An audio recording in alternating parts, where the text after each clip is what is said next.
প্রিয় শিক্ষার্থীরা, আসসালামু আলাইকুম। আশা করি সবাই ভালো আছো।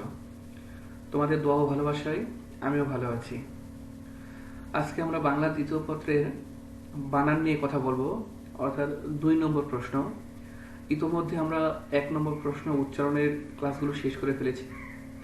তো আজকের 2 নম্বর যে প্রশ্ন বানান, সেখান থেকে 5 নম্বর বরাদ্দ আমরা জানি। তো বানান নিয়ে কথা বলবো। তো চলো মূল ক্লাসে চলে যাওয়া যাক। তো বানান থেকে যে ধরনের প্রশ্ন হয়, এই প্রশ্ন অনুযায়ী আলোচনা করার পূর্বে আমরা বাংলা বানানের ইতিহাসটা একটু জেনে নিই। খুব অল্প সময়ের মধ্যেই যে বাংলা বানানের ইতিহাসটা কিভাবে এলো বা কারা এই নিয়মটা প্রবর্তন করেছে।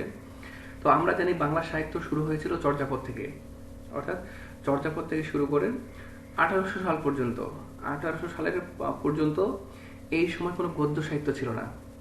আর আমরা জানি যে 1800 সালের পুরো পর্যন্ত বাংলা সাহিত্যে প্রাচীন যুগ ও মধ্যযুগ অবস্থিত। তাহলে প্রাচীন যুগ ও মধ্যযুগে বাংলা সাহিত্যে কোনো গদ্য ছিল না।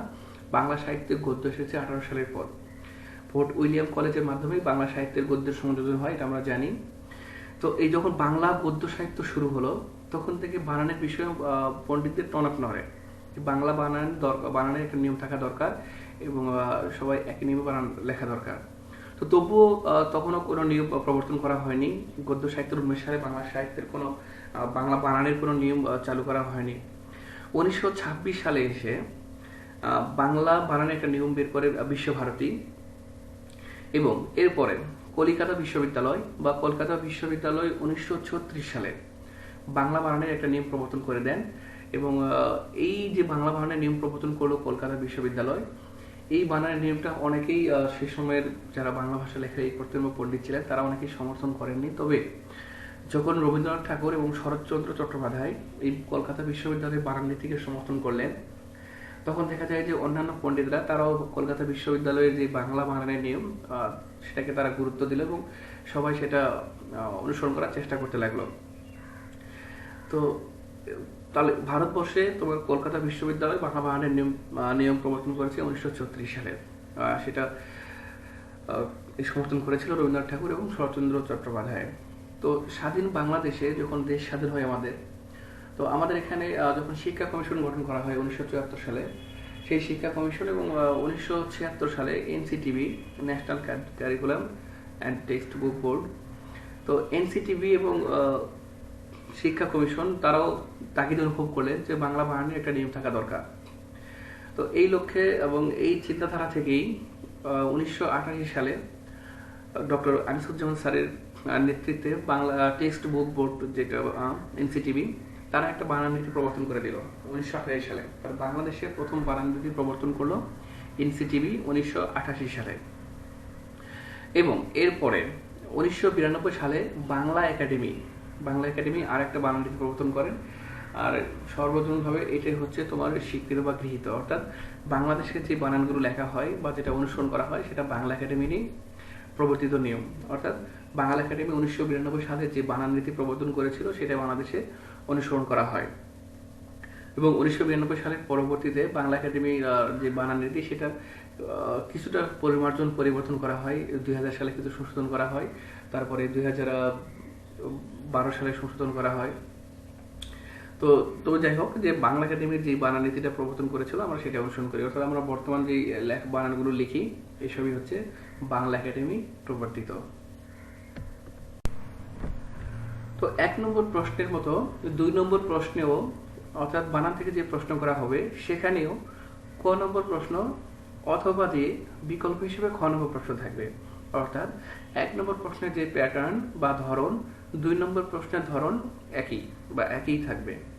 তো আজকে আমরা কথা বলবো 2-এর ক নম্বর প্রশ্ন নিয়ে, অর্থাৎ ক নম্বরে কিভাবে প্রশ্ন থাকতে পারে এবং কি কি প্রশ্ন সেখানে সেট হওয়ার সম্ভাবনা থাকে বা সম্ভাব্য যে প্রশ্নগুলো সেগুলো নিয়ে কথা বলবো। তো 2-এর ক নম্বরের জন্য যে সম্ভাব্য প্রশ্ন, যার মধ্যে থেকে 2-এর কতে প্রশ্ন সেট হতে পারে, তো তার একটা তালিকা দেওয়া হয়েছে। দেখো, এখানে বলা হচ্ছে যে আধুনিক বাংলা বানানে হ্রস্বইকার ব্যবহারের 5টা নিয়ম উদাহরণ সহ লেখো। তাহলে 2-এর ক নম্বরে যে প্রশ্ন সেট হতে পারে তার একটি হচ্ছে যে আধুনিক বাংলা বানানে হ্রস্বইকার ব্যবহারের 5টা নিয়ম, অর্থাৎ কোন কোন শব্দে হ্রস্বইকার হবে তার 5টা নিয়ম লিখতে বলা হচ্ছে উদাহরণ সহ। সম্ভাব্য 2 নম্বর প্রশ্ন যে বাংলা একাডেমি প্রণীত অতৎসম শব্দের বানানের 5টি নিয়ম লেখো। অর্থাৎ আমরা জানি যে বাংলা একাডেমি যে নিয়মগুলো দিয়েছে বা প্রণয়ন করেছে সেই নিয়মগুলোই আমাদের পড়তে হয় বা জানতে হয়। তো বাংলা একাডেমি যে নিয়মগুলো দিয়েছে তার মধ্যে অতৎসম শব্দের বানান কিরকম হবে, অর্থাৎ যে শব্দগুলো তৎসম নয়, অতৎসম, সেটা হতে পারে তদ্ভব, হতে পারে দেশি, হতে পারে বিদেশি। তো এই শব্দগুলোর বানানের যে 5টা নিয়ম, সেই 5টা নিয়ম লিখতে হবে এখানে। 3 নম্বর বলছে যে নত্যবিধান কি, নত্যবিধানের 5টা নিয়ম উদাহরণ সহ লেখো।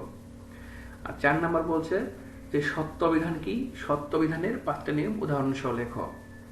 এই 4টা প্রশ্ন। এবং 5 নম্বর প্রশ্ন যেটা বলা হচ্ছে যে বাংলা একাডেমি প্রমিত বাংলা বানানের 5টি নিয়ম লেখো। অর্থাৎ যে কোনো 5টা নিয়ম লিখলে হবে, সেটা রস্বইকার ব্যবহারের নিয়ম হোক, তোমার অতৎসম শব্দে বানানের নিয়ম হোক, নত্যবিধান হোক বা সত্যবিধান হোক, যে কোনো 5টা নিয়ম লিখলেই এখানে চলবে। অর্থাৎ তাহলে 5 নম্বর যে প্রশ্ন, এটা আমাদের আলাদা করে পড়ার দরকার হচ্ছে না।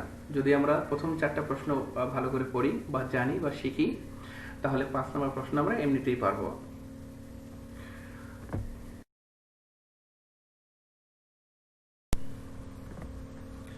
তো চলো আমরা এবার প্রশ্নোত্তরে চলে যাই। এখানে দেখো যে প্রশ্নটা দেওয়া আছে যে বাংলা বানানে রস্বইকার ব্যবহারের 5টি নিয়ম উদাহরণ সহ লেখো। আচ্ছা, তাহলে আধুনিক বাংলা বানানে রস্বইকার ব্যবহারের 5টা নিয়ম লিখতে বলা হচ্ছে এখানে। তো অর্থাৎ কোন কোন শব্দে, আধুনিক বাংলা বানানে কোন কোন শব্দে রস্বইকার ব্যবহার করতে হবে, তার 5টা নিয়ম।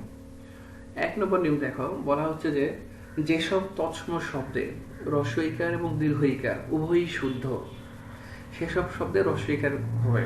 অর্থাৎ আমরা জানি যে বাংলা ভাষায় কিছু শব্দ এসেছে সংস্কৃত ভাষা থেকে কিছু শব্দ বাংলা ভাষায় চলে এসেছে হুবহু, অবিকল, কোনো প্রকার পরিবর্তন ছাড়াই। এই শব্দগুলোকে বলা হয় তৎসম শব্দ। তো সংস্কৃত ভাষায় যেই শব্দগুলো রস্বইকার দিয়েও লেখা হয়, দীর্ঘইকার দিয়েও লেখা হয়, এই শব্দগুলো যখন আমরা বাংলা ভাষায় নিয়ে আসবো, বাংলা ভাষায় লিখবো, তখন সেগুলো রস্বইকার দিয়ে লিখতে হবে। এবং বাংলা একাডেমি এই নিয়মটি আমাদের করে দিয়েছেন। অর্থাৎ তৎসম শব্দে যদি তৎসম ভাষা অনুযায়ী রস্বইকার এবং দীর্ঘইকার উভয়ই শুদ্ধ হয়, তবে বাংলা ভাষায় সেটা লিখতে হবে রস্বইকার দিয়ে। বলে দিয়েছে কি বাংলা একাডেমি, আমাদের সেভাবে লিখতে হবে। উদাহরণ দেখো, কিংবদন্তি। এই যে কিংবদন্তি শব্দটি, এটা শেষের যে দন্ত নয়ের তয়ে রস্বই দেওয়া আছে, রস্বইকার, এইটা একসময় দীর্ঘইতে লেখা হতো। এবং সংস্কৃত ভাষায় এই কিংবদন্তি শব্দটি রস্বইকার দিয়েও শুদ্ধ, দীর্ঘইকার দিয়েও শুদ্ধ। এখন বাংলা একাডেমি বলে দিয়েছে যেসব শব্দ রস্বইকার এবং দীর্ঘইকার উভয়ই শুদ্ধ তৎসম ভাষায়, সেটা বাংলায় সংস্কৃত ভাষায় সেটা বাংলায় লিখতে হবে রস্বইকার দিয়ে। তাহলে আমাদের এখানে লিখতে হলে, বাংলা ভাষায় লিখতে হলে এই শব্দটা লিখতে হবে রস্বইকার দিয়ে। তো এখন লেখা হয় কিংবদন্তি, রস্বইকার দিয়ে লেখা হয়। কাহিনী, দেখো কাহিনী, এই কাহিনী শব্দ লেখা হচ্ছে রস্বইকার দিয়ে। এর আগে অর্থাৎ কোন এক সময় দেখবে যে খুব পুরাতন বইগুলোতে দেখবে যে কাহিনী বানানো কিন্তু নয় দীর্ঘইকার দেওয়া থাকতো, তো এখন সেটা দেওয়া হচ্ছে রস্বইকার। বা পদবী, শ্রেণী, এই শব্দগুলো, তাহলে কিংবদন্তি, কাহিনী, পদবী, শ্রেণী, এই শব্দগুলোতে রস্বইকার দীর্ঘইকার উভয়ই শুদ্ধ তৎসম শব্দ অনুযায়ী বা সংস্কৃত ভাষা অনুযায়ী। কিন্তু বাংলার এখানে বলে দিয়েছে যদি দুটাই শুদ্ধ হয় সংস্কৃত ভাষায়, কিন্তু আমাদের এখানে লিখতে হলে সেটা রস্বইকার দিয়ে লিখতে হবে। তাই এগুলো এখন বর্তমানে রস্বইকার দিয়ে লেখা হচ্ছে। তাহলে 1 নম্বর নিয়ম যেটা দেখলাম সেটা হচ্ছে যে যেসব তৎসম শব্দে রস্বইকার এবং দীর্ঘইকার উভয়ই শুদ্ধ, সেসব শব্দে রস্বইকারে লিখতে হবে। কিংবদন্তি, কাহিনী, পদবী, শ্রেণী ইত্যাদি। নিয়ম নম্বর 2, আলি প্রত্যয়যুক্ত শব্দে রস্বইকার হবে। আলি প্রত্যয়যুক্ত বিশেষণ শব্দে রস্বইকার হবে। তাহলে যেসব বিশেষণ শব্দ যার শেষে আলি আছে, আলি প্রত্যয়টা যোগ আছে, এই শব্দগুলো রস্বইকারে লিখতে হবে। যেমন উদাহরণ দেখো, সোনালী, সোনালী শেষে আলি আছে, আর সোনালী বিশেষণ অ্যাডজেক্টিভ, তাহলে সোনালী এটাতে রস্বইকার লিখতে হবে। তেমনি রূপালী, বর্ণালী, মিতালী, খেয়ালী, এই শব্দগুলো রস্বইকার দিয়ে লিখতে হবে। নাম্বার 3, ভাষা ও জাতিবাচক শব্দে রস্বইকার হবে। ভাষা ও জাতিবাচক শব্দ, যদি কোনো শব্দ দ্বারা কোনো ভাষাকে বোঝায় এবং কোনো শব্দ দ্বারা যদি কোনো জাতিকে বোঝায়, তাহলে সেই শব্দে রস্বইকার হবে। অর্থাৎ সেখানে দীর্ঘইকার হবে না, হ্রস্বইকারে লিখতে হবে। যেমন দেখো বাঙালি, তাহলে বাঙালি বলতে একটা জাতিকে বোঝাচ্ছে, বাঙালি জাতি। তো যদি কোনো শব্দ দ্বারা কোনো জাতিকে বোঝায় বা কোনো একটা ভাষাকে বোঝায় তাহলে হ্রস্বইকার লিখতে হয়। সেই অনুযায়ী বাঙালি শব্দে হ্রস্বইকার হয়েছে, যেহেতু এটা একটা জাতিকে বুঝিয়েছে। অনুরূপভাবে দেখো জাপানি, ইরানি, তুর্কি, এগুলো দ্বারাও একটা জাতিকে বোঝায়। জাপানি জাতিকে বোঝায়, ইরানি জাতিকে বোঝায়, তুর্কি শব্দ দ্বারাও জাতিকে বোঝায়। তাই এগুলোতে হ্রস্বইকার হয়েছে। ইংরেজি, ইংরেজি একটা ভাষা, ভাষার নাম, এই শব্দ দ্বারা একটা ভাষাকে বোঝায়, তাই এখানেও হ্রস্বইকার হয়েছে। তাহলে যে তিনটা নিয়ম এই স্লাইডে দেখলাম সেটা হচ্ছে যেসব তৎসম শব্দে হ্রস্বইকার এবং দীর্ঘইকার উভয়ই শুদ্ধ সেসব শব্দে হ্রস্বইকারে লিখতে হবে। কাহিনী, কিংবদন্তি, শ্রেণী ইত্যাদি। আলি প্রত্যয়যুক্ত বিশেষণ শব্দে, যদি কোনো বিশেষণ শব্দে আলি যোগ থাকে বা আলি প্রত্যয় থাকে শেষে, তাহলে সেটা হ্রস্বইকার দিতে হবে। সোনালী, রূপালী, বর্ণালী, মিতালি, খেয়ালি ইত্যাদি। ভাষা ও জাতিবাচক শব্দ, যদি কোনো শব্দ দ্বারা কোনো ভাষাকে বোঝায় বা কোনো জাতিকে নির্দেশ করে তাহলে হ্রস্বইকার হবে। বাঙালি, জাপানি, ইংরেজি, আরবি ইত্যাদি।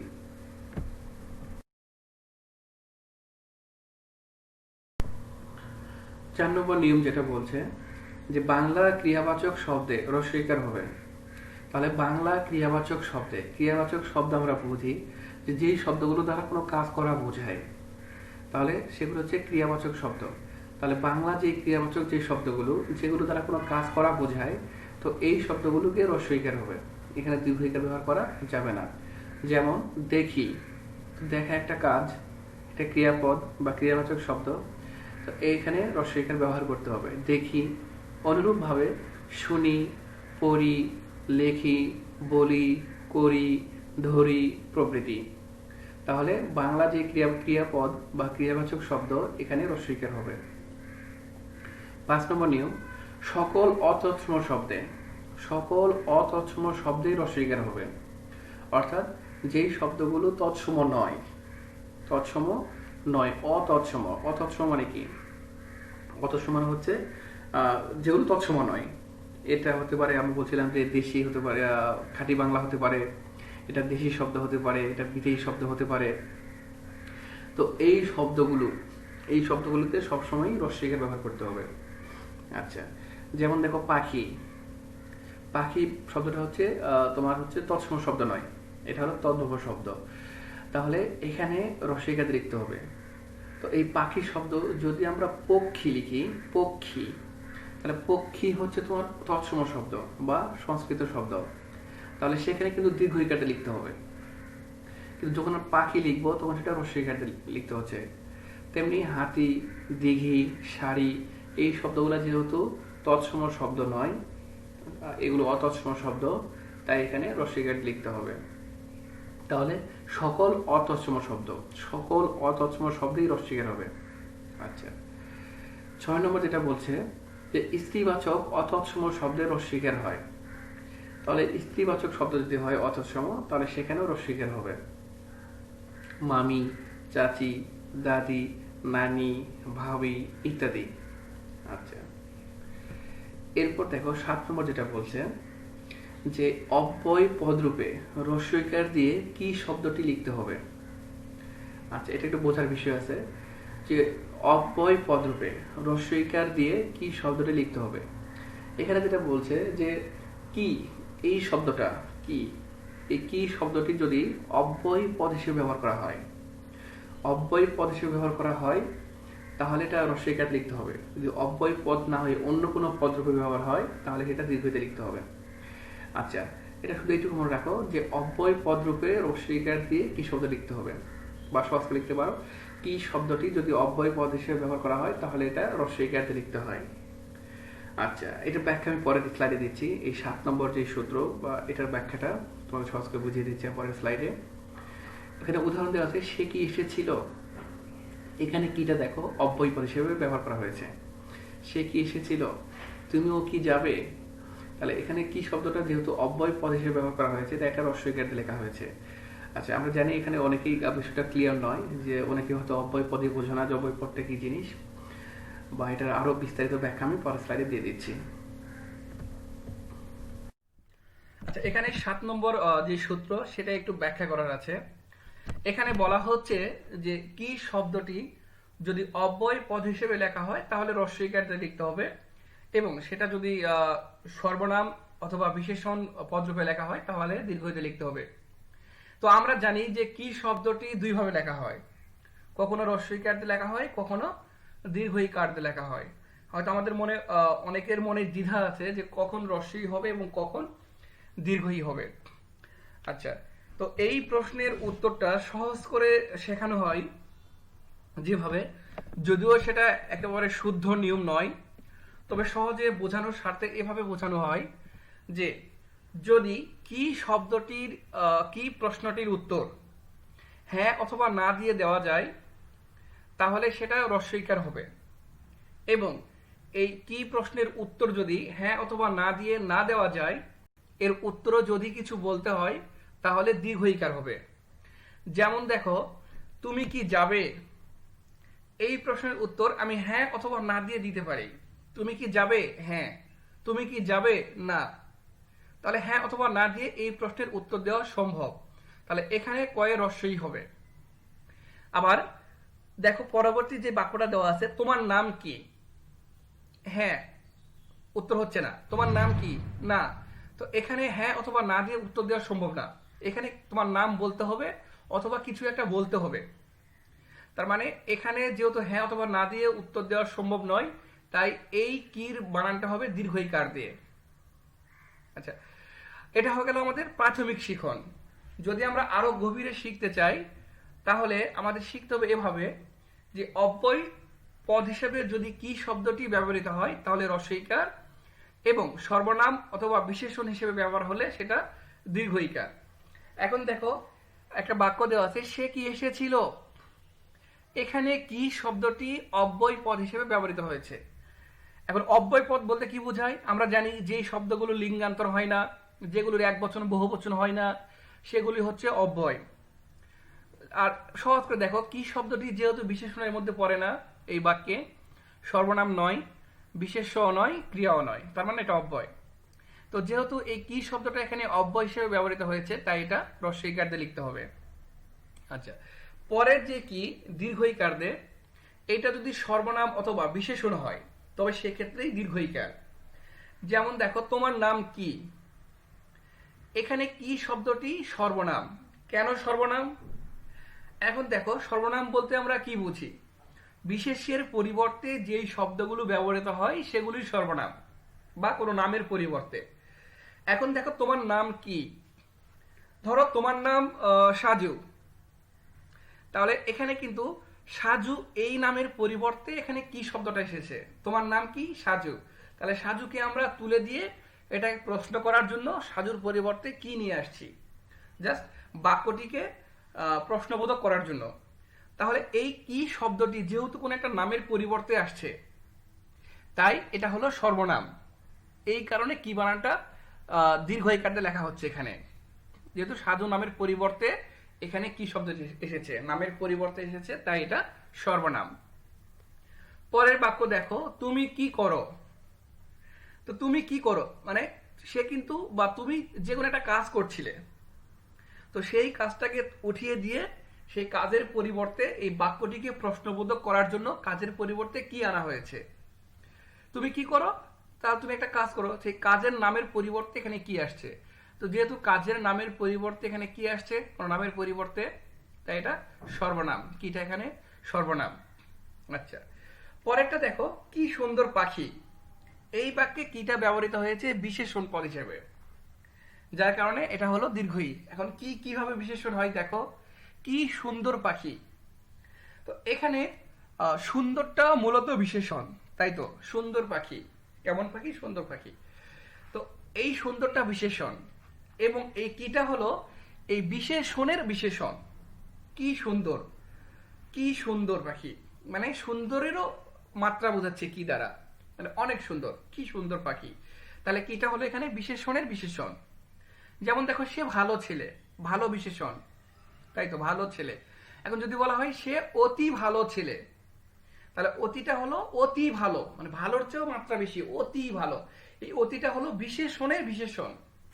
ঠিক তেমনি ভাবে এই কিটা হলো এখানে বিশেষণের বিশেষণ। তাহলে কি শব্দটি যদি বিশেষণ অথবা সর্বনাম হিসেবে ব্যবহৃত হয় তাহলে দীর্ঘ ইকার, আর যদি অব্যয় পদ হিসেবে ব্যবহৃত হয় তাহলে হ্রস্ব ইকার। প্রাথমিকভাবে তো আমরা বললামই, যদি হ্যাঁ অথবা না দিয়ে উত্তর দেওয়া যায় তাহলে হবে তোমার হ্রস্বই, আর না দেওয়া গেলে দীর্ঘই। আমরা দুইভাবে শিখলাম, প্রাথমিক শিখনটাও শিখলাম এবং যেটা মূল শিখন সেটাও শিখলাম।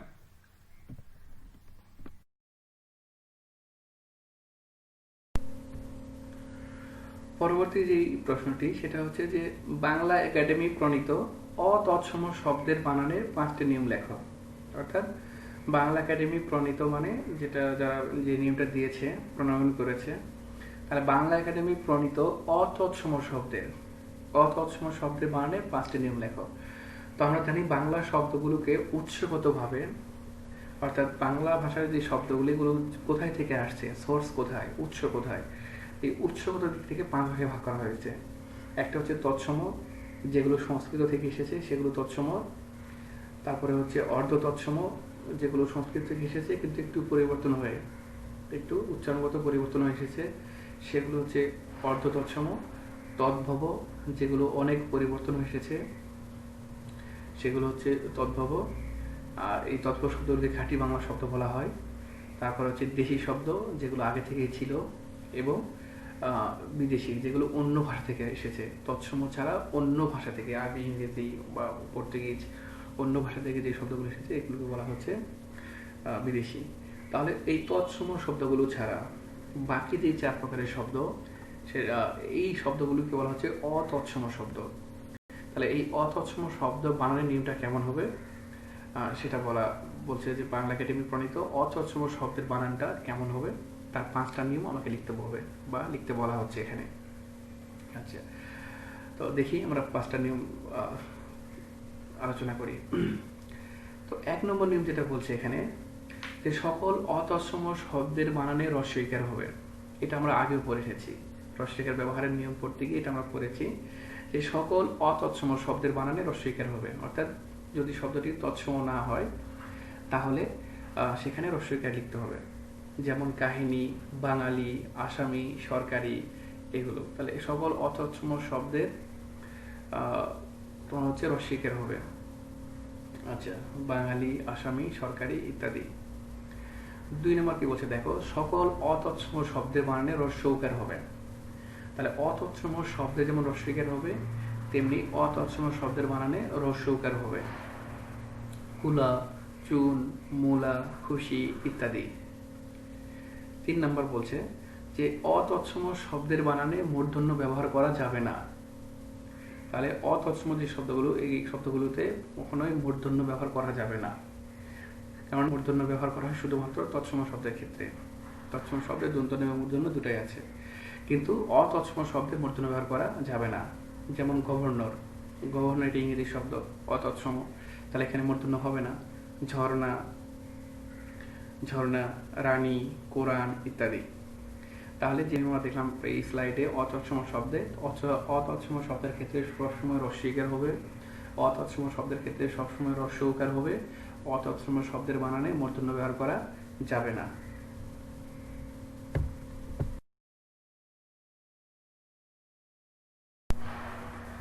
চার নম্বর, অতৎসম শব্দে মূর্ধন্য স ব্যবহার করা যাবে না।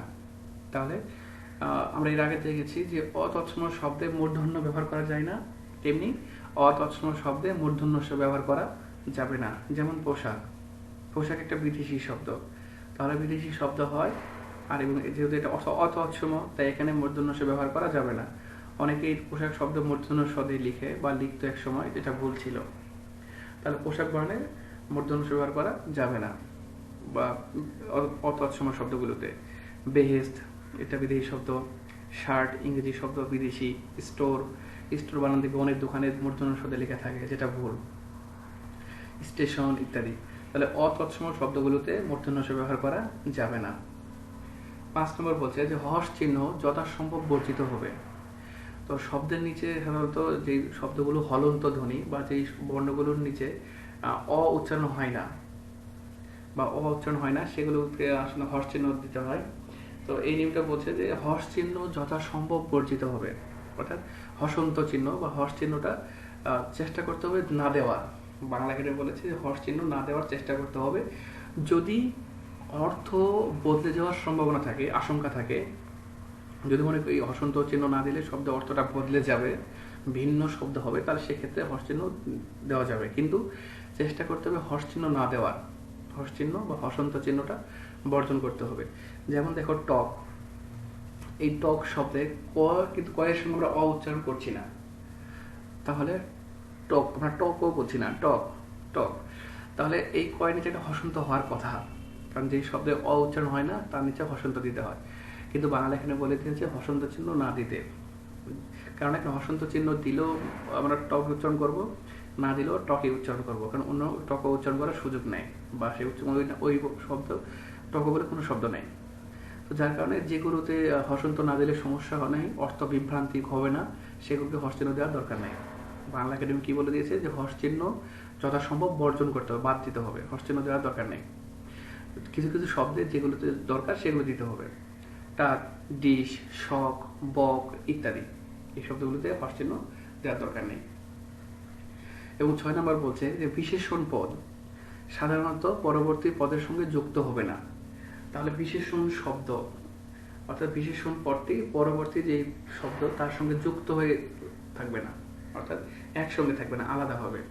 যেমন দেখো ভালো ছেলে, এখন ভালো ছেলে, ভালোটা হচ্ছে অ্যাডজেক্টিভ বা বিশেষণ, ভালো ছেলে, কেমন ছেলে, ভালো ছেলে, তো এই ভালোটা বিশেষণ, ছেলেটা হচ্ছে বিশেষ্য।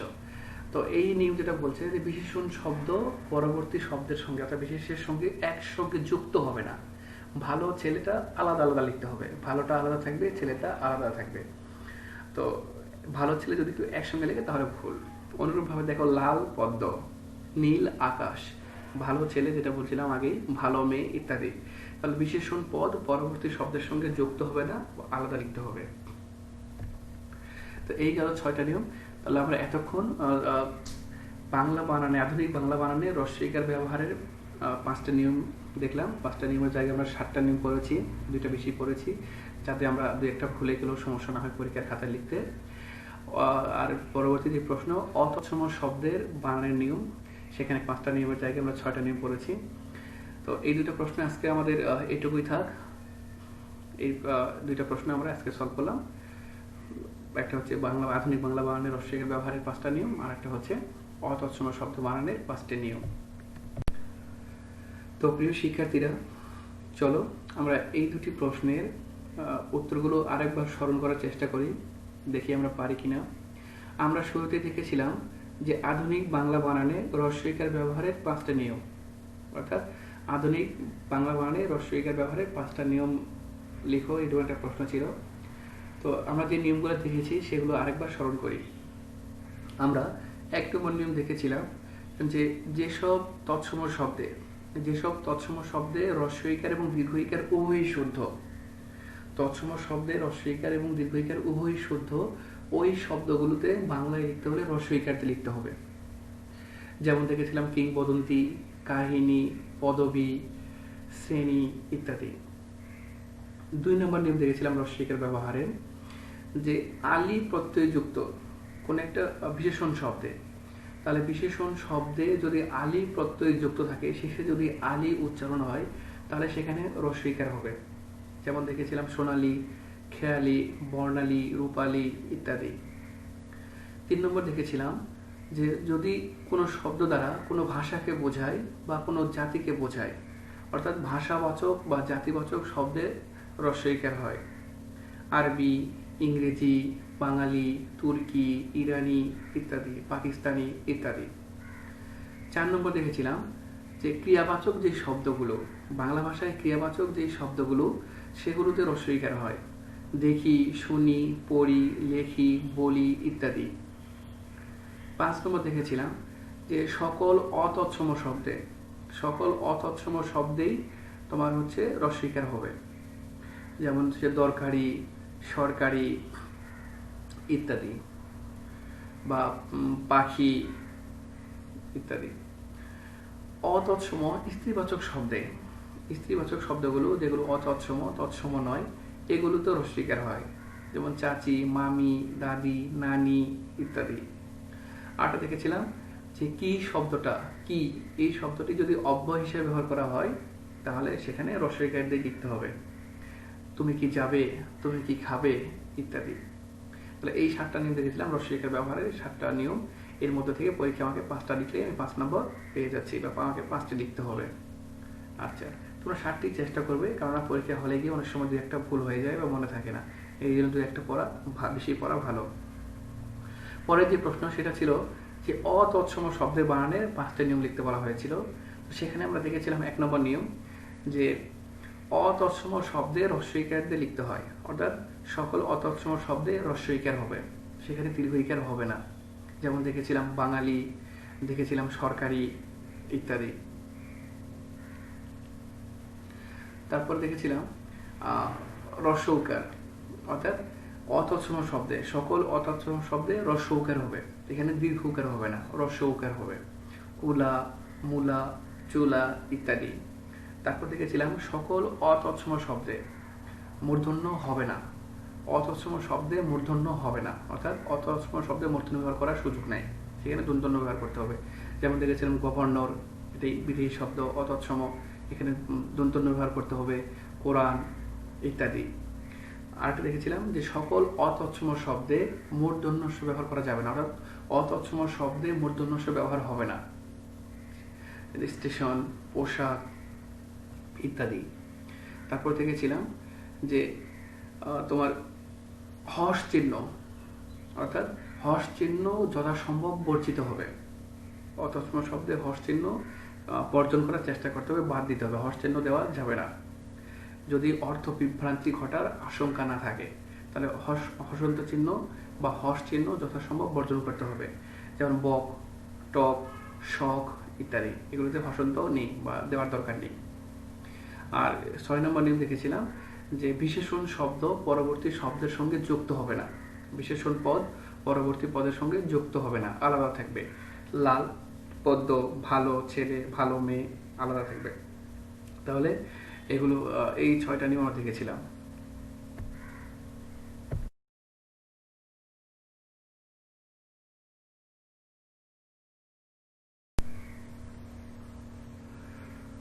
তো প্রিয় শিক্ষার্থীরা, তোমাদের হোমওয়ার্ক হিসেবে এই 2টি প্রশ্নই থাকবে। তোমরা অর্থাৎ আধুনিক বাংলা বানানের রস্বইকার ব্যবহারের 5টি নিয়ম এবং বাংলা একাডেমি প্রণীত অতৎসম শব্দের বানানের 5টি নিয়ম। তো এই 2টা প্রশ্ন তোমরা খুব ভালো করে আয়ত্ত করবে এবং আয়ত্ত করার শেষে তোমরা এই 2টি প্রশ্নের উত্তর না দেখে লিখে নির্ধারিত প্ল্যাটফর্মে তোমরা জমা দেবে এবং নির্ধারিত সময়ের মধ্যেই। প্রিয় শিক্ষার্থীরা, আমরা আগামী ক্লাসে বাকি 2টা প্রশ্ন, অর্থাৎ নত্যবিধান কি, নত্যবিধানের 5টি নিয়ম উদাহরণ সহ লেখো, আর সত্যবিধান কি, সত্যবিধানের 5টি নিয়ম উদাহরণ সহ লেখো, এই 2টা প্রশ্ন নিয়ে কথা বলবো। তো প্রিয় শিক্ষার্থীরা, আজ এই পর্যন্তই। আগামী ক্লাস পর্যন্ত সবাই অনেক ভালো থাকবে, সুস্থ থাকবে, নিরাপদে থাকবে এবং সাবধানে থাকবে, আর অবশ্যই হাসি খুশি থাকবে সবসময়। আল্লাহ হাফেজ।